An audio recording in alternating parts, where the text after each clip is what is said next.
Hello students, class 12 RBSC mathematics chapter number 11 application of integral के last video में अपन ने circle और line की इक्वेशन पढ़ ली थी। वहाँ पे अपन ने पढ़ा था कि यार कोई भी एक सर्कल है, सर्कल की इक्वेशन होती है x square plus y square equal to r square. ये वो सर्कल है जिसका सेंटर 0,0 और रेडियस आर है, या फिर बताया होगा x square plus y square equal to a square, तो सेंटर 0,0 हो गया और रेडियस ए हो गई। ठीक है, उसके बाद में अपन ने पढ़ा कि कोई भी एक सर्कल है, उस सर्कल का अगर अपने को सेंटर फाइंड करना है तो अपन सर्कल का सेंटर फाइंड करते हैं -x coefficient upon 2 comma -y coefficient upon 2, और रेडियस फाइंड करने के लिए रूट में h स्क्वायर प्लस के स्क्वायर माइनस सी कर देते हैं। उसके बाद में अपन ने लाइन की इक्वेशन पढ़ी जो अच्छे से समझ में अपने को आ गई थी। अब अपन स्टार्ट करते हैं अपना chapter number 11 application of integral. मतलब ये जो इंटीग्रेशन अपन ने पढ़ा है चैप्टर नंबर 9 और चैप्टर नंबर 10 में, तो वो काम में क्या आता है। तो बेटा देखो समझना,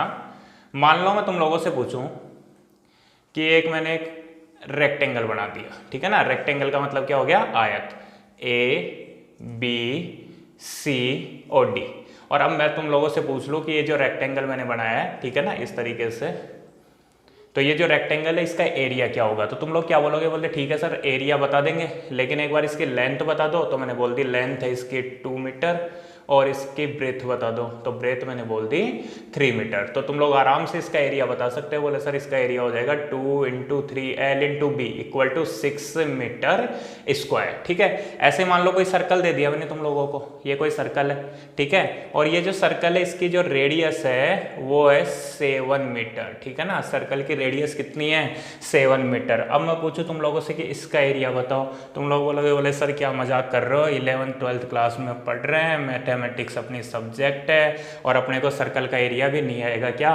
तो बिल्कुल यार तुम लोगों को सर्कल का एरिया आराम से बता सकते हो। कैसे, ये क्या होगा, पाई आर स्क्वायर, पाई की approx value 22/7 into r square मतलब 7 × 7, ये कैंसिल होगा, 154 मीटर स्क्वायर इसका एरिया आ जाएगा। ठीक है, तो आराम से ये एरिया फाइंड कर सकते हो। लेकिन अगर मैं तुम लोगों से पूछूं कि बेटा मैंने तुम्हारे को ये कोई कर्व दे दिया, ये कर्व क्या है ये मेरे को नहीं पता, जैसे ये रेक्टेंगल था, ये सर्कल था, लेकिन ये कौन सा कर्व है वो मेरे को नहीं पता।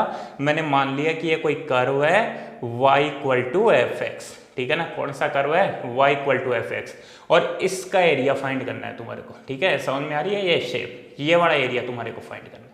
तो अब इसका एरिया कैसे फाइंड करोगे, ठीक है ना, इसका एरिया कैसे फाइंड करेंगे अपन, वो ही क्या है अपने क्लास 12th के अंदर application of integral. Class 12th के अंदर, क्लास 12th में अपन जो एप्लीकेशन ऑफ इंटीग्रल है या फिर जो इंटीग्रल है वो क्या क्या काम में आता है, तो अपने पास में केवल और केवल एक ही एप्लीकेशन दे रखा है इसका कि कोई भी एक कर्व है y = fx, कोई भी एक कर्व है, वो कर्व ये भी हो सकता था, वो कर्व ये भी हो सकता था, और वो कर्व ये भी हो सकता है। ठीक है ना, इन तीनों कर्व का अगर तुम्हारे को एरिया फाइंड करना है तो वो एरिया अपन कैसे फाइंड करें वो ही अपन सीखने वाले हैं इस chapter number 11 application of integral. देखो यार, जो स्टैंडर्ड शेप होती है, जैसे ये रेक्टेंगल है, ये एक सर्कल है, तो इनके तो फॉर्मूले तुम लोगों को पता है, और फॉर्मूले पता है तो तुम लोग आराम से इसका एरिया फाइंड कर सकते हो। लेकिन और भी तो 2D ज्योमेट्री के अंदर और भी तो शेप होती हैं, जैसे मान लो ये आ गई, इसके अलावा जैसे ये आ जाता, बोले इसका एरिया फाइंड करो। ऐसे ही बेटा y = sin x का ग्राफ जानते हो, y = sin x, और मैं तुम लोगों से बोल देता, बोले y = sin x का 0 से लेके पाई तक कितना एरिया होता है। ये देखो, ये y = sin x हो गया, ये 0, ये π/2, और ये कितना हो गया पाई। तो पूछ लेता, बोले 0 से लेके पाई तक ये एरिया बताओ कितना होगा, या फिर 0 से लेके 2π तक, तुम जानते हो ये 2π होता है, ये पूरा एरिया बताओ ये एरिया कितना होगा। अब ये एरिया अपन कैसे फाइंड करें, तो इसी के लिए अपन पढ़ेंगे एप्लीकेशन ऑफ इंटीग्रल। तो देखे समझते हैं कैसे अपन ये एरिया फाइंड करेंगे। तो इसके लिए देखो समझो, मैं मान लेता हूं कि y = fx कोई एक फंक्शन है, let y = fx be a real function. अब रियल फंक्शन क्या होता है ये बताने की जरूरत नहीं है, ठीक है ना। तुम्हारे को पता है कि कोई भी एक फंक्शन जिसका डोमेन और जिसकी रेंज या तो रियल नंबर हो या फिर रियल नंबर्स के एक सबसेट हो, तो उसी को क्या बोला जाता था, रियल फंक्शन बोला जाता था। बहुत बार डेफिनेशन मैंने बताई है। तो y equal to f x कोई एक रियल फंक्शन है, ठीक है। और वो किस तरीके से देखते हैं, थ्योरी समझना, आराम से समझ में आएंगे, क्वेश्चन ज्यादा मुश्किल नहीं है, ठीक है। देखो ये मान लो ये कोई कर्व था, ठीक है, और ये कर्व कौन सा है, y equal to f x, और तुम्हारे को क्या करना है, इसका ये एरिया फाइंड करना है, ठीक है। समझ गए कौन सा एरिया, ये जो y equal to f x दे रखा है इससे नीचे का, x एक्सिस के ऊपर का, x इज इक्वल टू ए, मान लेता हूँ ये जो लाइन है वो कौन सी है, x इक्वल टू ए की लाइन है। x इक्वल टू ए की लाइन y एक्स के पैरेलल होती है, और ये कौन सी लाइन है, ये मान लेता हूँ ये x is equal to b वाली लाइन है, ठीक है ना, ये x इक्वल टू बी। तो तुम्हारे को कौन सा एरिया फाइंड करना है, तुम्हारे को एरिया फाइंड करना है x एक्सिस, समझना ध्यान से, x axis, y equal to f x curve, x equal to a और x इक्वल टू बी, इससे बाउंडेड ये जो एरिया आ रहा है, इससे बाउंडेड ये जो एरिया आ रहा है, ये तुम्हारे को फाइंड करना है। अब ये एरिया अपन कैसे फाइंड करें, तो समझना, अच्छे से समझना, अगर ये समझ में आ गया तो बाकी आगे कोई प्रॉब्लम नहीं आएगी। तो देखो कैसे करते हैं, सुनना। इसके लिए क्या करोगे, इसके लिए सबसे पहले देखो अपन ने सीखा है, चैप्टर नंबर 10 में सीखा था, थोड़ा बहुत बेसिक मैंने बताया था, क्योंकि बाकी तो अपने चैप्टर हट गया था, 10.1 में ही था बेसिक, फिर भी समझना। सबसे पहले मैं क्या करूंगा, अगर मेरे को इस y equal to f x का एरिया फाइंड करना है तो एक स्लाइडिया बनाऊंगा, ठीक है। मैंने क्या बनाई थी, एक स्लाइड बना दी, ये समझो, ये स्लाइड बनाई, ठीक है, ये स्लाइड समझ में आ रही होगी, दिख रही होगी सब लोगों को, ये मैंने एक स्लाइड बना दी, ठीक है। और ये जो स्लाइड है इसकी जो चौड़ाई है, इसकी जो ब्रेथ है, ठीक है, वो मैंने मान ली dx, कितनी मान ली, dx। dx का मतलब क्या हुआ भाई, कितनी भी हो सकती है x, उसकी वैल्यू होगी जैसे मान लो 5, 3, 2, लेकिन इतनी ज्यादा नहीं है, बिल्कुल अप्रोक्स 0 के है, ठीक है ना, 0 के बिल्कुल अप्रोक्स इसकी मोटाई मान ली मैंने, वो कितनी मान ली, dx मान ली। dx का मतलब क्या हुआ, x में चेंज, dx का मतलब x में चेंज, तो x में जो चेंज हो रहा है वो कितना हो रहा है, अप्रोक्स 0 हो रहा है। dx का मतलब क्या होता है, x में अप्रोक्स 0 चेंज, ठीक है। और इसकी जो ऊंचाई होगी, इसकी जो ऊंचाई होगी वो कितनी होगी बेटा, देखो फंक्शन कौन सा है, y equal to f x है, और अगर function y equal to f x है तो इसकी जो ऊंचाई होगी वो कितनी होगी, y होगी, ठीक है ना। जो भी y की वैल्यू होगी, जो भी y की वैल्यू होगी वही इसकी ऊंचाई होगी। अब देखो इसकी जो ब्रेथ है वो dx है, इसकी जो हाइट है वो y है, लेकिन ये जो dx है, ये जो dx है वो बिल्कुल 0 है। ये जो मैंने स्लाइड बनाई है ये भी बहुत ज्यादा मोटी है, ठीक है ना, ये जो स्लाइड मैंने बनाई है ये भी बहुत ज्यादा मोटी है, और अपने को मान लो एरिया फाइंड करना है इसका a b c d, ये जो a b c d और a, इसका एरिया मेरे को फाइंड करना है। इसके लिए मैंने क्या किया, सबसे पहले इसमें एक स्लाइड बनाई। जब भी तुम लोग किसी भी कर्व का एरिया फाइंड करोगे तो उसमें क्या करोगे, सबसे पहले एक स्लाइड बनाओगे। जैसे इसका एरिया फाइंड करने के लिए मैंने क्या किया, इसकी एक स्लाइड बना दी, किसके ऊपर, x एक्सिस के ऊपर, और x एक्सिस के ऊपर तो इसकी जो चौड़ाई है, ठीक है ना, ये मोटाई है वो dx है, ठीक है। और ये जो फंक्शन कैसा है, y equal to f x, तो यहाँ पे इसकी वैल्यू कितनी होगी, y होगी। आगे इतनी बात समझ में। अब ये जो dx है, ये जो dx है वो इतना कम है, इतना कम है कि इस लाइन और इस लाइन के बीच में तुम अंतर नहीं कर सकते, ठीक है ना। मतलब dx की वैल्यू अप्रोक्स 0 है, और अगर अप्रोक्स 0 है तो ये एक रेक्टेंगल नहीं बन जाएगा। रेक्टेंगल का मतलब समझ गए, एक आयत बन जाएगा। अरे ये क्या बन जाएगी, एक आयताकार शेप बन जाएगी। ये जो मैंने स्लाइड बनाई, ये जो मैंने स्लाइड बनाई, अगर ये इस तरीके से, अगर ये इस तरीके से, तो ये एक रेक्टेंगल नहीं है, ठीक है ना। ऐसे ही आ रही है ना, देखो थोड़ी सी इधर से मुड़ी हुई आ रही है, तो ये रेक्टेंगल नहीं है, लेकिन इसकी मोटाई इतनी कम है, इतनी कम है, बिल्कुल एकदम अप्रोक्स 0 है। और अगर ये अप्रोक्स 0 होगी तो अब ये बिल्कुल, ये जो कर्व था, ये जो टर्न था, ये अप्रोक्स 0, मतलब ये बिल्कुल एक तरह से ऐसे बोल सकते हैं कि बिल्कुल घुमाव इसके अंदर क्या आ रही है, 0 आ रही है। तो ये किसका काम करेगा, एक रेक्टेंगल का काम करेगा। और अपन जानते हैं कि रेक्टेंगल का एरिया जो होता है वो क्या होता है, लेंथ इनटू ब्रेथ होता है, ठीक है ना, लंबाई गुणा चौड़ाई होती है, ठीक है ना। तो इस स्लाइड का, अगर मैं इस स्लाइड का एरिया फाइंड करूं, इस स्लाइड का अगर मैं एरिया फाइंड करूं, तो इस स्लाइड का जो एरिया आएगा वो क्या आएगा, लंबाई गुणा चौड़ाई। अब लंबाई कितनी, y, चौड़ाई कितनी, dx। लंबाई कितनी, y, चौड़ाई कितनी, dx। जिसको समझ में आ रहा है वो समझ लो, बाकी तो लास्ट में अपने को एक रिजल्ट निकालना है, उस रिजल्ट से अपन समझ लेंगे। तो देखो इसकी लंबाई कितनी है, y, इंटू चौड़ाई कितनी है, dx। तो इस स्लाइड का एरिया कितना होगा, y इंटू dx होगा। y इंटू dx का मतलब समझ गए, y इंटू डी एक्स का मतलब क्या हो गया, लंबाई गुणा चौड़ाई। इसको मान लेता हूँ ये स्लाइड कौन सी थी, पी क्यू आर और एस। तो area of p q r s, area of p q r S वो क्या हो जाएगा, y इंटू डी एक्स हो जाएगा। लेकिन मेरे को केवल इस स्लाइड का एरिया तो फाइंड करना नहीं था, मेरे को तो क्या करना है, इस पूरे का ए बी सी डी और वापस से ए इसलिए क्योंकि यार वहां पे क्या बताया, जैसे अपन पहले पढ़ते थे कि एक रेक्टेंगल है ए बी सी डी। अब रेक्टेंगल है तो रेक्टेंगल तो ऐसे ही होता है, इसका नाम हो गया ए बी सी डी। ऐसे ये क्या हो गया, एक सर्कल हो गया, ठीक है। अब इसका नाम कैसे दोगे, तो इसका नाम या तो ए बी सी डी बोल देना, ठीक है ना, ए बी सी डी, या फिर ऐसे पूरा बोलना, बोले मैंने ए से शुरू किया, ए फिर बी पे गया, बी फिर सी फिर डी और वापस से ए पे आ गया। इसी तरीके से मैंने इसका नाम क्या बोला, ए बी सी डी और वापस कहाँ आ गया, ए पे आ गया। बीच में आर और एस है तो इनको भी शामिल कर सकते हो, कोई दिक्कत नहीं है। तो अब area of p q r s, area of p q r s क्या हो गया, y into d x, length into breadth हो गया। अब क्या करेंगे, मेरे को पूरा एरिया फाइंड करना है ए बी सी डी का, area of A B C D, area of A B C D. अब area of A B C D इसको मैं क्या बोल देता हूं, इसको मैं डिनोट कर देता हूं ए से, ठीक है ना, इसको किससे डिनोट कर देता हूं, ए से। अब ए कैसे निकालेंगे, एरिया कैसे निकालेंगे इस एबीसीडी का, तो इसके लिए क्या करेंगे, ऐसे छोटी छोटी बहुत सारी स्लाइडें बनाएंगे, ठीक है। एग्जाम में जब अपन क्वेश्चन करेंगे तो केवल एक ही स्लाइड बताएंगे और एक ही स्लाइड से उसको शो करेंगे, ठीक है।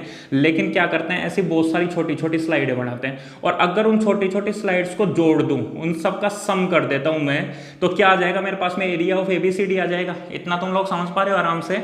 अगर मैं इन छोटी छोटी स्लाइड्स का सम कर देता हूं, इस तरीके से छोटी छोटी स्लाइडें बनाई और अगर उन सबको जोड़ दूं, अगर उन सबका सम कर दूं, तो मेरे पास में क्या आ जाएगा, एरिया ऑफ एबीसीडी आ जाएगा। और अपन ने पढ़ रखा है कि कभी भी तुम लोग ऐसी छोटी छोटी स्लाइडों का सम करते हो तो वो वास्तव में क्या होता है, इंटीग्रेशन होता है। कहां से स्लाइड बनानी है, x इक्वल टू ए से लेके x इक्वल टू बी तक। तो और इतनी स्लाइडों का, इन सभी स्लाइडों का अगर तुम्हारे को सम करना है तो क्या करो, एक स्लाइड ले लिया, ठीक है ना, इसका एरिया अपन ने फाइंड कर लिया, ऐसी बहुत सारी छोटी छोटी स्लाइडें बनाई और फिर क्या कर देंगे, उन सबका इंटीग्रेशन कर देंगे। सम का मतलब ही क्या होता है, इंटीग्रेशन होता है। सम का मतलब ही क्या होता है, इंटीग्रेशन होता है, ठीक है ना। ये ऐसे ही सम बना था, मैंने बताया था तुम लोगों को, और 10.1 की थोड़ी बहुत थ्योरी मैंने तुम लोगों को समझाई थी।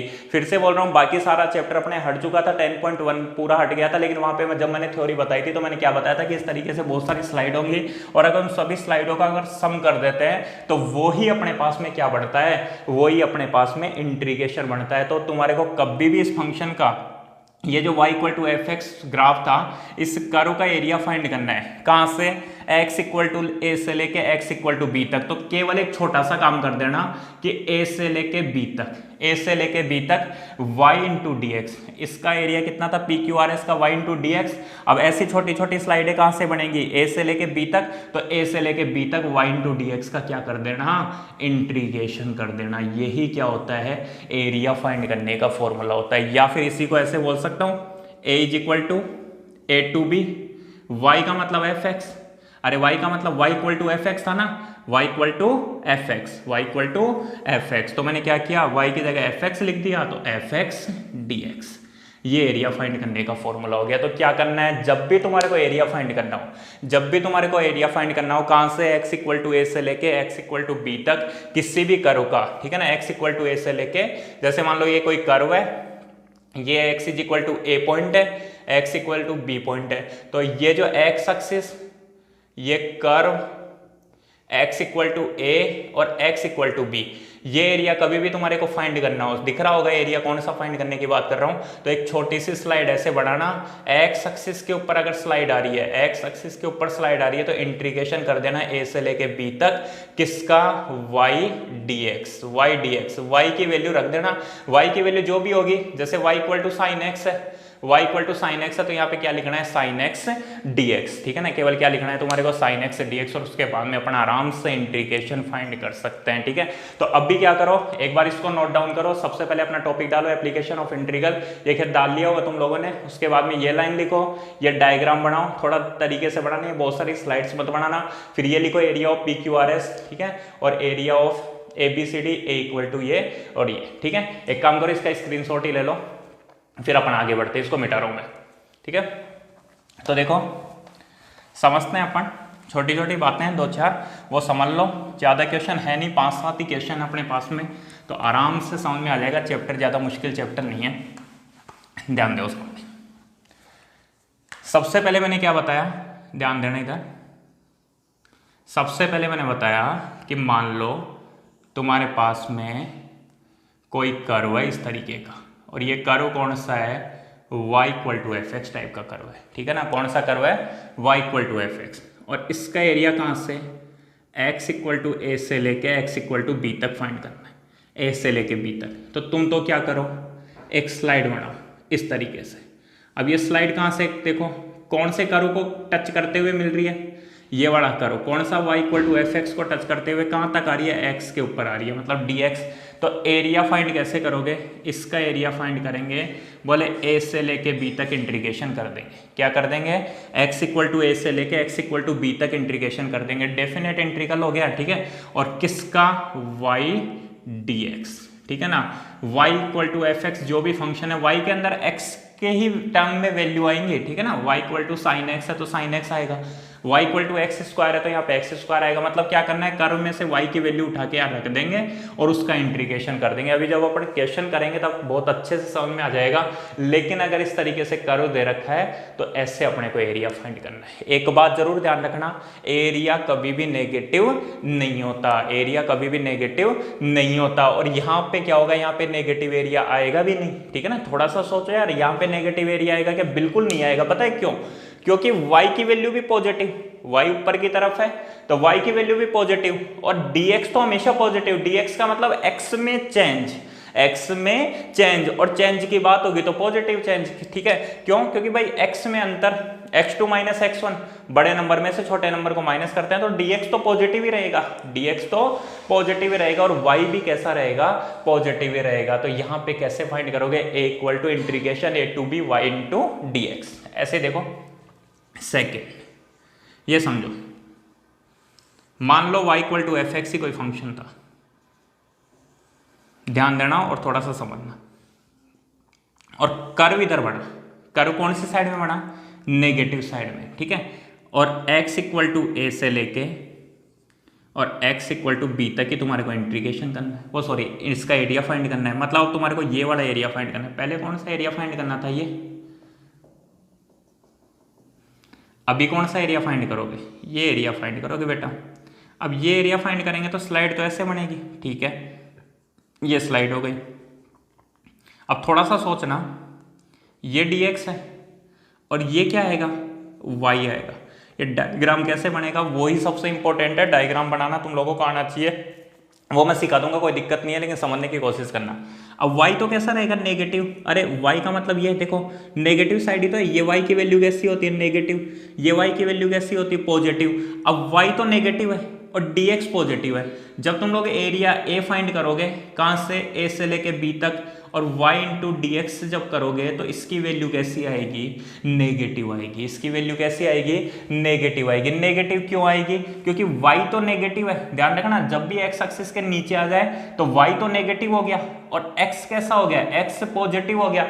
अब ये नेगेटिव, ये पॉजिटिव, ये नेगेटिव, ये पॉजिटिव। नेगेटिव पॉजिटिव क्या होता है, नेगेटिव। तो इसका एरिया कैसा आएगा, नेगेटिव आएगा। लेकिन क्या कभी एरिया नेगेटिव होता है क्या, एरिया तो कभी नेगेटिव होता नहीं है। तब तुम्हारे को क्या करना है बेटा, ध्यान रखना, तब तुम्हारे को इसका मॉड्यूलस लेना है। तब तुम्हारे को इसका क्या लेना है, मॉड्यूलस लेना है। ये मॉड्यूलस लेना मत भूल जाना, ठीक है ना। अगर मॉड्यूलस नहीं ले रहे हो, अगर मॉड्यूलस नहीं ले रहे हो तो फिर आंसर में गलती आएंगी, ठीक है। यहाँ तो आंसर तुम देख लोगे, यहाँ तो कोई दिक्कत नहीं आएगी। मान लो इसका एरिया -5 आ गया, अब -5 आ गया तो तुम लोग बोल दोगे एरिया कभी नेगेटिव होता नहीं है, इसलिए इसका एरिया +5 होगा। लेकिन अभी थोड़ी देर बाद में जब क्वेश्चंस करवाऊंगा तो वहां पे कुछ एक क्वेश्चंस ऐसे आते हैं जहां पे अपने को ये प्रॉब्लम क्रिएट करता है। तो तुम्हारे को क्या ध्यान रखना है कि अगर ये इस नेगेटिव साइड में y आ रहा है, अगर y नेगेटिव साइड में आ रहा है तो इसका एरिया कैसा आएगा, नेगेटिव आएगा, ठीक है। उसके बाद देखो थर्ड शेप, तीसरे नंबर पे कैसे बन सकता है, आप समझना, सोचना।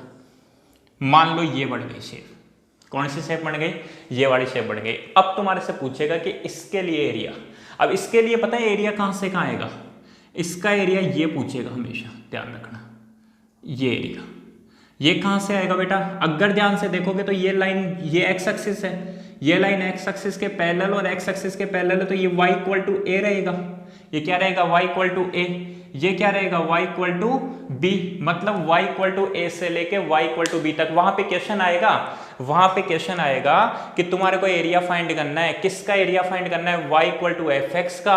x इक्वल टू ए कोई लाइन देगा, y इक्वल टू ए कोई लाइन दे देगा, y इक्वल टू बी कोई लाइन दे देगा, और y एक्सिस से बाउंडेड, मतलब ये वाला एरिया तुम्हारे को फाइंड करना है। अब ये एरिया कैसे फाइंड करें?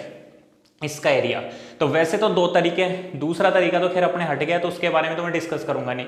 यहां पे देखो साफ साफ दिख रहा होगा, तुम लोग बोलोगे अगर ध्यान से देखोगे तो बोले सर हम स्लाइड किसके ऊपर बनाएंगे? वाई एक्सिस के ऊपर बनाएंगे। स्लाइड किसके ऊपर बनाएंगे? वाई एक्सिस के ऊपर। यहां पे क्या आ रही थी? स्लाइड एक्स एक्सिस के ऊपर आ रही थी। स्लाइड किसके ऊपर आ रही थी? एक्स एक्सिस के ऊपर। यहां पे बेटा स्लाइड किसके ऊपर आएगी? वाई एक्सिस के ऊपर आएगी, और वाई एक्सिस के ऊपर आएगी तो यहाँ क्या आएगा? D y. यहाँ क्या आएगा? dy, क्योंकि x एक्सिस के ऊपर dx है, x एक्सिस के ऊपर dx है, तो y एक्सिस के ऊपर क्या होगा? dy होगा। और dy होगा तो इसका एरिया कैसे निकालोगे? इसका एरिया बोले y इक्वल टू ए से लेके y इक्वल टू बी तक, y इक्वल टू ए से लेके कहाँ तक है? y इक्वल टू बी तक। और यहाँ पे क्या आएगा? यहाँ dy आ रहा है तो यहाँ आएगा x इंटू डी वाई। क्या आएगा? x into d y. यहाँ पे क्या आ रहा था? यहाँ आ रहा था y into d x. Y into d x क्यों?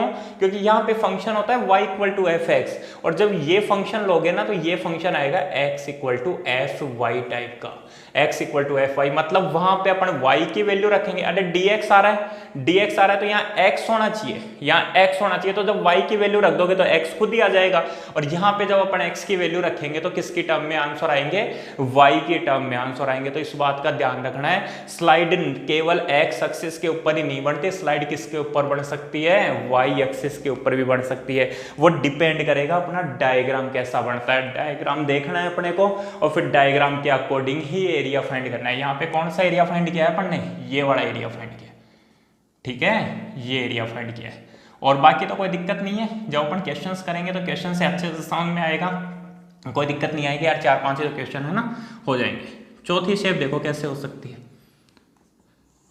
येलो येलो, इस तरीके से आगे बेटा। अब इस तरीके से आगे तो ठीक है, ये क्या आएगा? y इक्वल टू ए, ये क्या आएगा? y equal to b. y equal to a से लेके कहाँ तक एरिया फाइंड करना है? y इक्वल टू बी तक। और स्लाइड मैंने ये बना दी, स्लाइड ये बनाई। अब ये x है, अरे ये तो x है, x ही है ना इधर की तरफ, और ये y होता है, ऊंचाई में y होता है, तो y का मतलब ये क्या है? dy dy। अब ध्यान से देखोगे तो x तो नेगेटिव है, एरिया फाइंड करोगे कहां से? y इक्वल टू ए से लेके y इक्वल टू बी तक। अरे यहाँ x इक्वल टू ए से लेके x इक्वल टू बी तक एरिया फाइंड कर रहे थे, यहाँ y इक्वल टू ए से लेके y इक्वल टू बी तक एरिया फाइंड करेंगे। अब x तो कैसा होगा? नेगेटिव, भाई x इंटू डी वाई करना है, लेकिन x तो कैसा होगा? नेगेटिव, और dy कैसा होगा? पॉजिटिव। dy तो कैसा रहेगा? पॉजिटिव ही रहेगा, और x कैसा रहेगा? नेगेटिव। अब वही नेगेटिव इंटू पॉजिटिव, और नेगेटिव इंटू पॉजिटिव करोगे तो वैल्यू कैसे मिलेंगी अपने को? नेगेटिव वैल्यू मिलेंगे, और नेगेटिव वैल्यू मिलेगी तो इसका क्या करना पड़ेगा अपने को? मॉड्यूलस लेना पड़ेगा। क्या लेना पड़ेगा? मॉड्यूलस लेना पड़ेगा। मतलब जो भी इसका नेगेटिव आंसर आएगा उसको कैसा बनाना है? पॉजिटिव आंसर बनाना है। तो इस तरीके से अपन आराम से एरिया फाइंड कर सकते हैं। यहाँ पे क्या बताया मैंने, बाकी घबराओ मत, अभी थोड़ी देर में अपन क्वेश्चंस करने वाले हैं। जब क्वेश्चन करेंगे तो आराम से समझ में आ जाएगा। x इक्वल टू ए से लेके x इक्वल टू बी तक, y equal to f x कोई फंक्शन था, और y equal to f x का तुम्हारे को एरिया फाइंड करना है, ठीक है। या फिर मैं दूसरी लैंग्वेज में बोलूं तो किसी भी फंक्शन का x इक्वल टू ए से लेके x इक्वल टू बी तक अगर मैं इंटीग्रेशन कर देता हूं, किसी भी फंक्शन का x इक्वल टू ए से लेके x इक्वल टू बी तक अगर मैं इंटीग्रेशन कर देता हूं, इसका मतलब तुम लोगों ने क्या किया? इसका मतलब तुम लोगों ने x equal to a, x equal to b, function y equal to f x और x एक्सिस से बाउंडेड जो एरिया आता है, इससे बाउंडेड जो एरिया आता है वो तुम लोगों ने फाइंड कर लिया, ठीक है। तो इस तरीके से बस ध्यान क्या रखना है, अगर ऊपर की तरफ है तो कोई दिक्कत नहीं है, मॉड्यूलस लगाओ चाहे मत लगाओ चल जाएगा। लेकिन नीचे की तरफ है तो मॉड्यूलस लगाना पड़ेगा। क्यों? क्योंकि y की वैल्यू नेगेटिव, dx पॉजिटिव, तो इसका आंसर तो नेगेटिव आएगा और एरिया पॉजिटिव होता है। ठीक है, ऐसे सेम कहानी यहाँ पे, अगर इस साइड में आ गया तो ये नेगेटिव आएगा, ये पॉजिटिव आएगा। नेगेटिव पॉजिटिव कैसा होता है? नेगेटिव, और नेगेटिव एरिया कभी होता नहीं है, तो उसको पॉजिटिव बनाने के लिए क्या करना पड़ेगा? मॉड्यूलस का साइन लगाना पड़ेगा। ठीक है, इतना समझ में आ गया? और समझो, एक बार इसका स्क्रीनशॉट ले लो जल्दी से।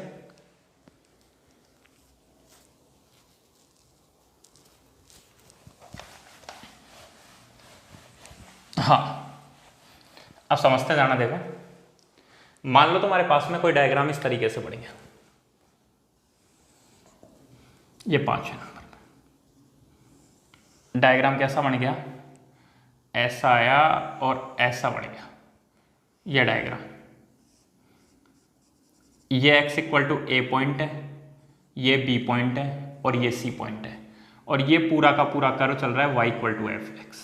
कौन सा कर्व चल रहा है? y equal to f x. ठीक है, अब तुम्हारे को इसका इंटीग्रेशन करना है और ये एरिया फाइंड करना है, ये एरिया। अब इसका एरिया कैसे फाइंड करें? ये एरिया फाइंड करना है। ठीक है, समझ में आ गया होगा कौन से एरिया की बात कर रहा हूं मैं। तो कैसे फाइंड करोगे यार इसका एरिया? तो तुम लोग सोचो, मैं क्या करूंगा, बोले एरिया फाइंड करने के लिए बोले कहां से कहां तक करना है? x इक्वल टू ए से लेके कहां तक? x इक्वल टू सी तक, इस पॉइंट पे जाके एंड करना है। ये पॉइंट कौन सा है मेरे पास में? c पॉइंट है। तो मैं क्या कर दूंगा, बोले इंटीग्रेशन कर दूंगा a से लेके c तक का, और किसका? y, और y किसके रेस्पेक्ट में? x के रेस्पेक्ट में। क्यों? क्योंकि स्लाइड किसके ऊपर आएगी? x एक्सिस के ऊपर आएगी। यहाँ पे स्लाइड बोल सकते हो, बोले सर यहाँ तो y के ऊपर भी आ जाएगी, तो यहाँ तो आ जाएगी y के ऊपर, लेकिन यहाँ पे डालोगे तो फिर ये इससे बाहर निकल जाएगी। ध्यान रखना, स्लाइड कर्व के बाहर नहीं जानी चाहिए, स्लाइड जो है वो कर्व के बाहर नहीं जानी चाहिए। तुम बोल सकते हो बोले सर यहाँ तो स्लाइड ऐसे भी बना सकते हैं, जब ऐसे स्लाइड बनाओगे तो वो क्या होगी? कर्व के बाहर चली जाएगी, मतलब इस एरिया के बाहर चली जाएगी, स्लाइड इस एरिया के बाहर नहीं जानी चाहिए। ठीक है, तो मैं क्या करूंगा, एक्स एक्सिस के ऊपर स्लाइड डालूंगा। अब एक्स एक्सिस के ऊपर स्लाइड डालूंगा तो क्या आ जाएगा? y into d x. कहां से कहां तक? a से लेके c तक। लेकिन क्या जो मैंने किया है वो सही है क्या? तुमको सोचो यार, अगर मैं a से लेके c तक का इंटीग्रेशन कर दूंगा तो ये जो एरिया आएगा, ये जो ऊपर वाला एरिया आएगा वो तो पॉजिटिव आएगा, ये जो एरिया आएगा वो कैसा आएगा? नेगेटिव आएगा। समझना, ये जो एरिया आएगा वो तो पॉजिटिव आएगा, ये एरिया, इसको मैं बोल देता हूं नाम a b, ये c और ये d। यहां एक और पॉइंट ले लेता हूं p। अगर मैं इसका एरिया निकालूं a b c a का, इस ऊपर वाले पार्ट का, तो ये तो पॉजिटिव आएगा और ये कैसा आएगा? नेगेटिव आएगा।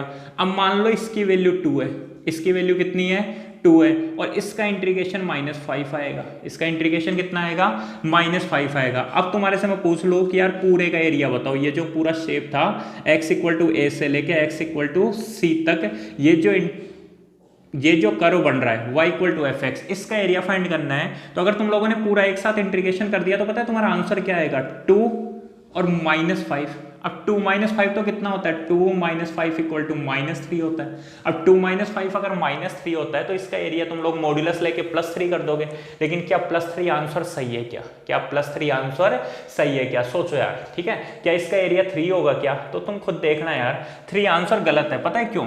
क्योंकि इसका एरिया, इस अकेले का एरिया 2 है, 2 यूनिट जो भी होगी, ठीक है ना, 2 यूनिट स्क्वायर। और इसका एरिया कितना होगा? इसका एरिया -5 नहीं बेटा, इसका एरिया कितना लिया जाएगा? +5 लिया जाएगा। ये भाई ये तो 2 का होगा और ये कितने का होगा? 5 का, और दोनों को जोड़ोगे तो कितना आएगा? 7 आएगा। जब दोनों का एडिशन करोगे तो कितना आएगा? 2 + 5 इक्वल टू 7। इसका एरिया वास्तव में कितना आएगा? 7 आएगा। तो ऐसी गलती नहीं हो, ऐसी गलती नहीं हो।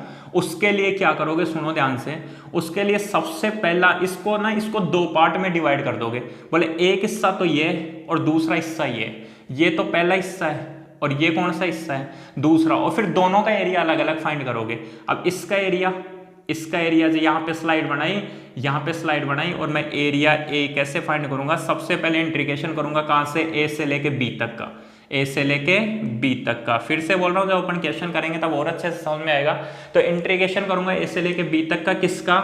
y इंटू डी एक्स का, और फिर प्लस अब प्लस दूसरा इंटीग्रेशन कहां से करूंगा, बी से लेके सी तक का, और बी से लेके सी तक का इंटीग्रेशन करूंगा y इंटू डी एक्स करने पर। जब a से लेके b तक का जब इसका इंटीग्रेशन करूंगा तो मेरे को इसका एरिया मिलेगा, और जब इसका इंटीग्रेशन करेंगे तो इसका एरिया मिलेगा, लेकिन इसका एरिया कैसा लेना पड़ेगा, मॉड्यूलस, मतलब सॉरी इसका जो इंटीग्रेशन है उसके आगे क्या लगाना पड़ेगा, मॉड्यूलस लगाना पड़ेगा। क्यों, क्योंकि सोचो ना, इसका आंसर तो नेगेटिव मिलने वाला है ना, इसका आंसर कैसा मिलेगा, नेगेटिव, इसका आंसर कैसा मिलेगा, पॉजिटिव। तो इस नेगेटिव को यहीं पे तुरंत पॉजिटिव बनाना है, तुरंत पॉजिटिव बनाना है। अगर तुरंत पॉजिटिव नहीं बनाया, अगर तुरंत पॉजिटिव नहीं बनाया तो आंसर कैसे चेक होगा, सुनो कैसे चेंज होगा। इसका आंसर लिया, इसका आंसर कितना आया 2, तो तुम लोग लिख दोगे 2। इसका आंसर लिया, इसका आंसर कितना आया -5, 2 - 5 करके तुम लोग करोगे -3, और फिर -3 का मॉड्यूलस करके उसको आंसर 3 करोगे, जबकि 3 वो +3 आंसर नहीं आएगा, आंसर कितना आएगा 7। कैसे, इसका एरिया निकालना, इसका एरिया कितना आएगा 2, प्लस जब इसका एरिया निकालोगे तो इसका एरिया कितना है, जैसे मान लो -5, तो -5 का तुरंत मॉड्यूलस लेना है, इसका तुरंत मॉड्यूलस लेना है, तो फिर वो क्या बनेगा 2 प्लस -5 का मॉड्यूलस कितना होता है 5, आंसर कितना आएगा 7 आएगा। तो ये गलती मत कर देना। अगर इस तरीके से एक्स एक्सिस के ऊपर भी कर्व चल रहा है, एक्स एक्सिस के नीचे भी कर्व चल रहा है, तो तुम्हारे को क्या करना है, उसको अलग अलग पार्ट्स में डिवाइड करना है। ऊपर वाले को अलग करना है, इस नीचे वाले को अलग करना है। ऊपर वाले का तुम मॉड्यूलस लो या मत लो, लेकिन इस नीचे वाले का तुरंत तुम्हारे को मॉड्यूलस लेना है, और मॉड्यूलस लेने के बाद में इसको सोल्व करना है। सॉल्यूशन करते ही तुम्हारे पास में आंसर आ जाएगा, और वो जो आंसर आएगा वो एकदम करेक्ट होगा। तो अभी तक मैंने क्या बताया तुम लोगों को, अभी तक मैंने तुम लोगों को बताया कि कभी भी तुम लोगों ने क्या किया, इंटीग्रेशन किया, कहां से, a से लेके b तक का, y dx, y क्या है, कोई एक फंक्शन है, ठीक है, और y किसके टर्म में होगा, x के टर्म में होगा, और यहाँ पे dx आएगा। तो उसका एरिया फाइंड करने का सीधा सा तरीका है वो, सॉरी इसका एरिया फाइंड करने का मतलब क्या किया कि इसका इंटीग्रेशन कर दो, इसका इंटीग्रेशन करते तुम्हारे को इसका एरिया मिल जाएगा। मतलब अगर तुम लोगों ने x = a से लेके x = b तक y dx कर दिया, तो तुम लोगों ने ये जो कर्व वो x = a, x = b, इसके अंदर के जो वैल्यू है या फिर इससे बाउंडेड एरिया तुम लोगों ने फाइंड कर लिया, ठीक है। तो ये पांचों स्टेप तुम लोगों को समझ में आ गई होंगी। इनमें ध्यान क्या रखना है, एक तो देखनी है कि स्लाइड एक्स एक्सिस के ऊपर आ रही है कि वाई एक्सिस के ऊपर। यहाँ पे स्लाइड यहाँ भी डलेगी और स्लाइड यहाँ भी डलेगी, क्यों, क्योंकि एक बार पॉजिटिव और एक बार नेगेटिव, मैंने बताया ना, दो अलग अलग एरिया बनेंगे, तो 2 स्लाइड लगानी है, ठीक है।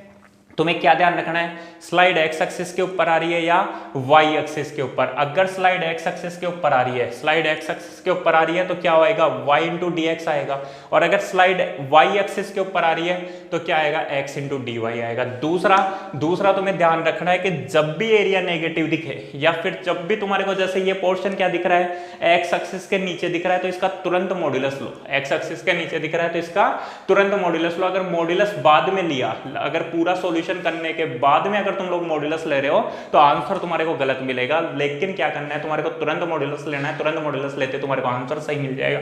जैसे क्या बताया मैंने, इसकी जगह y इंटू डी एक्स, जब इसका आंसर निकालोगे 2 मिला, मान लिया, प्लस अब यहाँ पे क्या करो, तुरंत मॉड्यूलस -5, तो आंसर कितना मिलेगा, 7 मिलेगा, वरना आंसर कितना मिल जाएगा, 3 मिल जाएगा, और 3 मिल जाएगा तो फिर वो आंसर गलत होगा। बस ये छोटी छोटी बातें अपने को ध्यान रखनी है, और इन्हीं से रिलेटेड अपने पास में कुछ क्वेश्चन है, तो थोड़े बहुत एग्जाम्पल्स अभी कर लेते हैं और उसके बाद में अपन क्वेश्चंस देखेंगे। तो एक एग्जाम्पल समझते हैं अपन।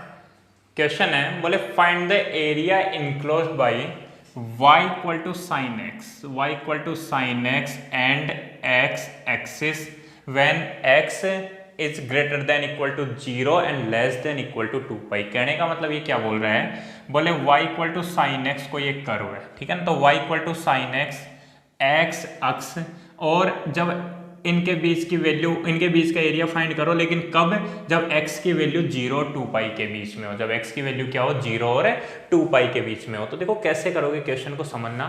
सबसे पहले जो भी कर्व अपने को गिवन है, सबसे पहले जो भी कर्व अपने को गिवन है, उन सबका डायग्राम बनाओगे। उन सबका डायग्राम कैसे, जैसे इसने क्या बोला, बोले find the area enclosed bye y = sin x, तो सबसे पहला काम क्या होगा, सबसे पहला काम होगा अपन y = sin x का एक डायग्राम बनाएंगे। तो y = sin x पे ये जो कर्व है, इसका ग्राफ तुम लोगों को आता है ऐसे, ठीक है, ये अपन ने कर्व बना दिया। कौन सा, y = sin x, जो भी दे रखा है उसका ग्राफ बना दो सबसे पहले, ठीक है। एक एक स्टेप समझना बेटा, यहीं से सॉल्यूशन समझ में आएगा। सबसे पहले मैंने क्या बोला, जो भी कर्व दे रखा है y equal to sine x, यहाँ पे कर्व दे रखा था तो इसका मैंने क्या बना दिया, ग्राफ बना दिया। ये मैंने ग्राफ बना दिया, ठीक है। और कहाँ से, जब x की वैल्यू 0 2 पाई के बीच में, तो तुम लोग जानते हो ये 0, ये π/2, ये पाई और ये क्या होता है, ये 2 पाई होता है। तो मैंने y equal to sine x का एक ग्राफ बना दिया, y equal to sine x का एक ग्राफ बना दिया। कहाँ से कहाँ तक, x इक्वल टू 0 से लेके x इक्वल टू 2 पाई तक। और एक बोल रहा है x एक्सिस, तो x एक्सिस तो अपन जानते ही ये होता है, x एक्सिस कौन सा होता है, ये होता है। अब क्या बोल रहा है, बोले ये जो कर्व है y equal to sine x, ठीक है ना, 0 से लेके 2 पाई तक का, और x एक्सिस इससे बाउंडेड एरिया बताओ। तो एक तो ये कर्व, ध्यान देना इधर, एक तो ये कर्व, तो ये कर्व यहां से यहां तक, तो एक तो ये कर्व हो गया, और एक ये लाइन, इससे बाउंडेड एरिया अगर मैं बात करूं तो यही होगा। साफ साफ दिख रहा है, ये एरिया अपने को निकालना है। अब ये एरिया अपन कैसे फाइंड करें, तो ये एरिया कैसे फाइंड करोगे, देखो सबसे पहले मैं यहां लिख रहा हूं गिवन, क्या क्या गिवन है, कर्व गिवन है, हिंदी में बोलते हैं वक्र, y equal to sine x. एक तो कर्व दिया हुआ है कौन सा, y equal to sine x, और एक क्या दे रखी है, x एक्सिस। x एक्सिस बेटा एक लाइन ही होती है, लाइन, और एक लाइन कौन सी दे रखी है, x एक्सिस बोल दो, या फिर चाहे y इक्वल टू 0 बोल दो। और क्या बोल रहा है, और बोल रहा है, बोले x की जो वैल्यू है ना, x की जो वैल्यू है वो 0 से लेके कहाँ तक है, 2 पाई तक है। x की वैल्यू कहाँ से कहाँ तक है, 0 से लेके 2 पाई तक। तो सबसे पहले क्या करना है, सबसे पहले जो कर्व दे रखा है उसका ग्राफ बना देना। ये मैंने ग्राफ बना दिया, और एक जो लाइन वगैरह जो भी दे रखी है, x एक्सिस दे रखा था, तो x एक्सिस मतलब y इक्वल टू 0, तो ये मैंने बना दिया। और इससे जो बाउंडेड एरिया होगा वो मेरे को ये फाइंड करना है। मतलब मैंने क्या करा, यहाँ पे इस तरीके से इसको डार्क कर दिया। इतना समझ में आ गया। अब क्या करोगे, अब एरिया कैसे फाइंड करोगे, तो एरिया देखो, ये पॉइंट 0, ये पाई और ये 2 पाई, तुम्हारे को इसका एरिया फाइंड करना है। तो इसका एरिया कैसे फाइंड करेंगे, मैंने बताया तुम लोगों को, देखो रिक्वायर्ड एरिया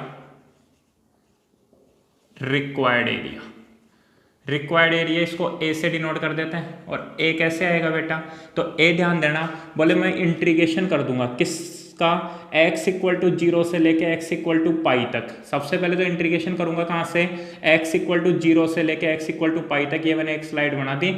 और उसके बाद में इंटीग्रेशन करूंगा पाई से लेके कहाँ तक, 2 पाई तक। फिर उसके बाद इंटीग्रेशन कैसा करूंगा, पाई से लेके 2 पाई तक। और जब मैं इंटीग्रेशन 0 से लेके पाई तक करूंगा तो इसका जो एरिया आएगा वो पॉजिटिव आएगा, लेकिन जब इसका इंटीग्रेशन करूंगा तो इसका एरिया नेगेटिव आएगा। और अगर एरिया नेगेटिव आएगा तो मेरे को इसका क्या करना पड़ेगा, मॉड्यूलस लेना पड़ेगा। इसका क्या करना पड़ेगा, मॉड्यूलस लेना पड़ेगा। तो एरिया कैसे फाइंड करेंगे बेटा, देखो एरिया ए कैसे आएगा, बोले सबसे पहले तो इंटीग्रेशन करूंगा 0 से लेके पाई तक, और किसका, y dx का। y इक्वल टू तो क्या है, y इक्वल टू तो साइन एक्स है, तो इसका एरिया, ठीक है। और प्लस इसमें ऐड कर दूंगा कहाँ से, पाई से लेके 2 पाई तक, पाई से लेके 2 पाई तक। और यहाँ भी कौन सा कर्व चल रहा है, कर्व तो यही चल रहा है ना, कौन सा वाला, साइन एक्स वाला। ध्यान रखना ये स्लाइड किसके ऊपर आ रही है, एक्स एक्सिस के ऊपर, उसके कारण तो dx आ रहा है। और ये यहाँ पे किसके ऊपर जा रही है, आगे, ये देखो कौन सा कर्व है, ये y equal to sine x, तो ये y dx। क्लियर है दोनों पे। तो अब a इक्वल टू देखो, अब इसका क्या करना पड़ेगा, मॉड्यूलस। इसका मॉड्यूलस क्यों लिया, तुम लोगों को समझ में आ गया होगा। तो इंटीग्रेशन 0 टू पाई, y का मतलब क्या है, y equal to sine x, y equal to sine x, तो sine x dx plus modulus pi to 2 pi, और क्या आ जाएगा, y का मतलब साइन एक्स dx। अब तुम्हारे को अगर इंटीग्रेशन आता है तो आराम से सॉल्यूशन आ जाएगा। केवल इतना सा ध्यान रखना था, मेरे को इसका एरिया फाइंड करना है। तो ये मैंने स्लाइड बनाई, तो ये तो dx और y equal to sine x है। तो क्या हो जाएगा, साइन एक्स का इंटीग्रेशन सबसे पहले 0 से लेके पाई तक कर दो, और फिर साइन एक्स का इंटीग्रेशन पाई से लेके 2 पाई तक कर दो। जब इसका इंटीग्रेशन करोगे तो पॉजिटिव, और इसका इंटीग्रेशन करोगे तो कैसा आएगा, नेगेटिव। नेगेटिव के कारण इसका क्या ले लिया मैंने, मॉड्यूलस ले लिया। अब ये इंटीग्रेशन तो आता ही है, देखो साइन एक्स का इंटीग्रेशन क्या होता है, साइन एक्स का इंटीग्रेशन होता है माइनस कोस एक्स, तो माइनस कोस एक्स, और कहाँ से कहाँ तक, 0 से लेके पाई तक, ऐसे ही करते थे। प्लस मॉड्यूलस साइन एक्स का इंटीग्रेशन वही माइनस कोस एक्स, कहाँ से, पाई से लेके 2 पाई तक। क्लियर। उसके बाद मैं यहाँ कर रहा हूँ, तो a इक्वल टू देखो माइनस कोस एक्स कैसे करते हैं, पहले अपर लिमिट रखते हैं फिर लोअर लिमिट। तो क्या आएगा यहाँ पे, माइनस कोस पाई, फिर माइनस, और फिर minus cos zero, minus cos zero. समझ में आ गया होगा। पहले अपर लिमिट रखी है पाई, उसके बाद में माइनस और फिर माइनस कोस जीरो, क्योंकि माइनस का है ना कोस जीरो। फिर क्या आएगा प्लस का साइन, ये प्लस का साइन। फिर मॉड्यूलस लेंगे तो देखो माइनस कोस क्या आएगा, एक्स की जगह 2 पाई, फिर माइनस माइनस और फिर माइनस कोस 2 पाई। ठीक है, समझ में आ गया होगा। और ये मॉड्यूलस का साइन लगा हुआ है, ये मॉड्यूलस ए। इन सब की वैल्यू रखो। देखो माइनस कोस पाई की वैल्यू समझते हो, ये 0, ये π/2, ये पाई, ये 2 पाई। यहाँ पे क्या होगा, यहाँ पे इसकी वैल्यू होती है +1 और यहाँ पे इसकी वैल्यू कैसी होती है -1। बाकी यहाँ पे कितनी होगी 0। अब देखो कोस कितना पाई, अब कोस पाई की वैल्यू तो कितनी -1, तो ये माइनस और -1, फिर माइनस, अब माइनस कोस जीरो, तो माइनस कोस जीरो की वैल्यू कितनी होती है 1 होती है। आगे मेरी बात समझ में। देखो मैंने क्या किया, माइनस की जगह माइनस, कोस पाई की वैल्यू -1, फिर माइनस की जगह माइनस, माइनस कोस जीरो की वैल्यू -1, प्लस का साइन है तो प्लस का। अब देखो माइनस मॉड्यूलस लगा हुआ है, ठीक है ना, मॉड्यूलस। फिर ये माइनस कोस 2 पाई, कोस 2 पाई की वैल्यू कितनी बेटा +1, तो ये 1 ले ली। और उसके बाद माइनस, फिर अंदर ब्रैकेट में देखो माइनस और कोस 2 पाई, ठीक है ना, सॉरी कोस 2 पाई थोड़ी, कोस कितना पाई, कोस पाई, ठीक है, कोस कितना आएगा पाई। और कोस पाई की वैल्यू कितनी होती है -1 होती है। देखो माइनस और फिर कोस पाई की वैल्यू माइनस माइनस से +1 हो गई, या फिर पहले ही कर सकते थे माइनस माइनस प्लस, कोई दिक्कत नहीं है। ठीक है, अब इसका सोल्व करो, इसको सोल्व करो, ये मॉड्यूलस। तो a इक्वल टू कितना हो गया, देखो माइनस माइनस +1, 1 माइनस माइनस +1, उसके बाद में प्लस प्लस। अब देखो क्या करना है, ये -1 बनेगा और फिर प्लस माइनस क्या होता है माइनस, तो -1। a इक्वल टू कितना 1 और 1 2, ठीक है। उसके बाद में यहां कर देते हैं a इक्वल टू कितना आएगा 1 और 1 2, और फिर बाद में देखो -1 और -1 कितना होता है माइनस का 2, लेकिन मॉड्यूलस के कारण क्या हो जाएगा प्लस का 2। मैंने बताया था ना इसका इंटीग्रेशन कैसा आएगा नेगेटिव आएगा, तो -2 आता है, लेकिन मॉड्यूलस के कारण कैसा हो जाएगा +2 हो जाएगा। और a इक्वल टू कितना हो जाएगा 4 यूनिट स्क्वायर, कितना हो जाएगा 4 यूनिट स्क्वायर। तो इस तरीके से तुम्हारे को इंटीग्रेशन करना है। क्या बोल रहा था, 0 से लेके 2 पाई तक, 0 से लेके 2 पाई तक इंटीग्रेशन करो, वो सॉरी 0 से लेके 2 पाई तक y equal to sine x और x एक्सिस से बाउंडेड एरिया फाइंड करना है। y equal to sine x और x एक्सिस से बाउंडेड एरिया तुम्हारे को फाइंड करना है। तो कोई दिक्कत ही नहीं है, बोले मैं 0 से लेके 2 पाई तक का इंटीग्रेशन कर दूंगा, 0 से लेके 2 पाई तक का इंटीग्रेशन कर दूंगा किसका, y equal to sine x का। लेकिन एक प्रॉब्लम आएगी, वो क्या आएगी, बोले पाई के बाद में ये जो कर्व है इसकी वैल्यू नेगेटिव आएगी, इसका जो एरिया आएगा वो नेगेटिव आएगा। क्यों, क्योंकि ये एक्स एक्सिस के नीचे की तरफ चल जाता है। तो कोई दिक्कत नहीं है ना, बोले 0 से लेके पाई तक अलग कर देंगे, 0 से लेके पाई तक अलग कर देंगे और फिर पाई से लेके 2 पाई तक अलग कर देंगे। और पाई से लेके 2 पाई तक जो भी आएगा उसका क्या ले लेंगे, मॉड्यूलस ले लेंगे, और मॉड्यूलस लेते ही मेरे पास में आराम से आंसर आ जाएगा। तो एक तरीका तो ये है, एक तरीका तो ये है। दूसरा तरीका और है बेटा, समझो अपन क्या करें, अपन केवल इसी का एरिया फाइंड कर लेते हैं ना, ये जो ऊपर दे रखा है y equal to sine x, तो केवल इसी का एरिया फाइंड कर लो। और जितना इसका एरिया आएगा, जितना इसका एरिया आएगा, जितना इसका एरिया आएगा उतना ही तो एरिया इसका आएगा। ठीक है, समझ पा रहे हो मेरी बात। जैसे इसका एरिया कितना आया, आ गया ना यार 2, तो दूसरे का भी तो 2 ही आया, तो केवल इसका एरिया फाइंड कर लो और उसको किससे गुणा कर दो, 2 से गुणा कर दो। 2 से गुणा करते ही अपने पास में काम हो जाएगा। जैसे समझना, जैसे मान लो तुम्हारे पास में कभी भी कोई सर्कल आ जाए, ये कोई सर्कल है, ध्यान देना, ये कोई सर्कल है और पूछ रहा है बोले इसका एरिया बताओ, तो इसका एरिया कैसे बताएंगे, एक काम करो, बोले केवल इसी का एरिया फाइंड कर लो, केवल इसी एक डब्बे का एरिया फाइंड कर लो। और ऐसे कितने डब्बे हैं, 1 2 3 और 4, तो उसको किससे गुणा कर दो, 4 से। मान लो इसका एरिया 2 आता है तो 2 को 4 से गुणा करके 8 कर दो। पूरे का क्यों निकालेंगे अपन, अपने को क्या करना है, जैसे ये सर्कल है, सर्कल में 1 2 3 4 पार्ट का एरिया फाइंड करना था, मैं केवल एक पार्ट का एरिया फाइंड कर लूंगा। एक पार्ट का एरिया फाइंड करते उसको किससे मल्टीप्लाई कर दूंगा, 4 से गुणा कर दूंगा, 4 से गुणा करते ही मेरा काम हो जाएगा। मान लो ऐसे आ जाता, बोले ये सर्कल है और इस सर्कल में केवल एक्स एक्सिस से ऊपर वाला एरिया फाइंड करो, एक्स एक्सिस के ऊपर कितना एरिया है, तो एक्स एक्सिस के ऊपर कितने डब्बे हैं, 1 और 1 2, 2 पार्ट है, 2 पार्ट है तो 2 से गुणा कर देना, ठीक है ना, काम हो जाएगा। केवल एक पार्ट का एरिया फाइंड करके उसको किससे मल्टीप्लाई कर देंगे, 2 से मल्टीप्लाई कर देंगे। तो एक तरीका तो ये है, ठीक है। तो एक बार जल्दी से स्क्रीनशॉट ले लो, फिर उसके बाद में इसका टाइप सेकंड बताता हूं मैं।